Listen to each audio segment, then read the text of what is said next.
Dr. Cortes commenced the press conference with reassurances that the tender process was a fair one. The solar panels line the roof of new Harbours and are set to provide around 2.5%, the equivalent of 345 homes, of the ROC's electricity usage.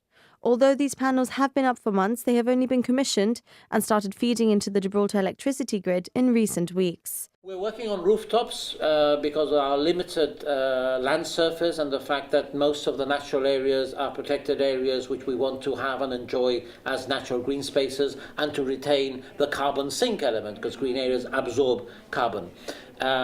So we're looking at rooftops at the moment which are largely government owned, so there are no issues with private owners and so on, although there are approaches from some of them in order to develop them.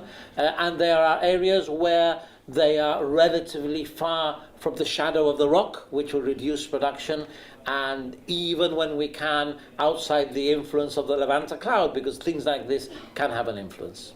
As a next step in this particular project, there will be other rooftops which altogether would produce about 3 megawatts of solar power.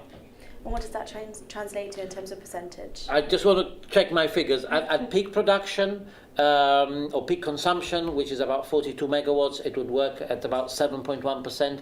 But our average consumption of 28 megawatts, it would be something like 10 to 11% coming from solar, which is a significant step forward coming from zero where we were just a few years ago. And the government has consistently mentioned they are trying to reach 20% renewable energy by next year. Mm-hmm. How on track are you with that figure?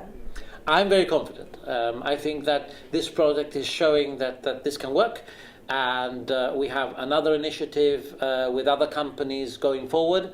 So I believe that we can hit the 20% in 2020.